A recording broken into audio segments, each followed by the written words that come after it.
2 tyre cakes లేదా 3 tyre cakes stacking అంటే ఒకదాని మీద ఒకటి పెట్టడం అనేది ఈజీగా ఎలా చేయాలి అని చెప్పి పార్ట్ 1లో 2 టిప్స్ షేర్ చేశాను కదా.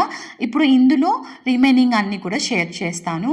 సో కింద బాటంలో మనము 4 to 6 డోవెల్స్ అనేది ప్లేస్ చేసి పైన టాప్ టైర్ అనేది పెడతాము. అది ఎందుకు అంటే ఈ టాప్ సైడ్ ఉన్న కేక్ ఏదైతే ఉందో దానికి సపోర్ట్ ఇస్తున్నట్టు లైక్ పిల్లర్స్ లాగా ఇవి ఎప్పుడెప్పుడు యూజ్ చేయాలి ఈ డోవెల్స్ అని అంటే, ఇప్పుడు మీరు కేక్ డెలివరీ చేయడానికి లేదా డెస్టినేషన్ లొకేషన్ చాలా ఉంది, ఆ రోడ్స్ కరెక్ట్గా లేవు, మనం సేఫ్గా ట్రావెల్ చేసి తీసుకెళ్ళాలి, అటు ఇటు షేక్ అవ్వకుండా కేక్ వచ్చేసి టైరింగ్ మనం ఇక్కడే ఇంట్లోనే చేసుకొని ఈచ్ లేయర్కి మనం 4 to 6 డోవెల్స్ పెట్టుకొని మనం పైన ఒక్కొక్క టైర్ కేక్ వచ్చేసి మనం అసెంబ్లీ చేసుకుంటూ వస్తాము.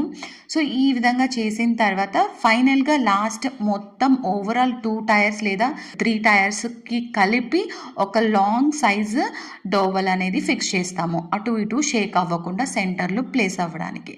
సో ఈ విషయం మనం డోవెల్స్ ఇలాగా కేక్ లోపల పెడుతున్నాము అన్న విషయాన్ని కస్టమర్కి అయితే కంపల్సరీ చెప్పాలన్నమాట. ఓకేనా? ఈ టిప్స్ అన్నీ యూజ్ చేసి మీరు ఈజీగా టైర్ కేక్స్ 2 అయినా 3 అయినా చేసేయచ్చు. ఇఫ్ ఇన్ కేస్ 4, 5 అయితే మీరు 3 టైర్స్ ఒక లాగా 2 టైర్స్ ఒకలాగా అట్లా విడివిడిగా తీసుకెళ్ళి ఆ ఏరియాకి వెళ్ళిన తర్వాత ఎక్కడైతే ఫంక్షన్ జరుగుతుందో అక్కడికి వెళ్ళిన తర్వాత అసెంబ్లీ అనేది చేసుకోవడం మంచి ఆప్షన్. అండ్ ఇలాగా మనం టైరింగ్ చేసిన తర్వాత డిజైనింగ్ అనేది చేసేసుకోవాలి. చాలా ఫాస్ట్గా చేయాలి డిజైనింగ్ మాత్రము, వితిన్ హాఫ్ అన్ అవర్లో చేయాలన్నమాట. చేసేసిన తర్వాత మనం డెలివరీకి ముందు మినిమం 1 అవర్ అయినా ఫ్రిడ్జ్లో ఉంచుకోవాలి. అండ్ 1 to 2 అవర్స్ ఉంటే ఇంకా మంచిది. ఈ టిప్ మీకు యూస్ఫుల్ అనిపిస్తే నా వీడియోకి లైక్ ఇస్తూ మన ఛానల్ని సబ్స్క్రైబ్ చేసుకోవడం మర్చిపోకండి. టాటా బాయ్.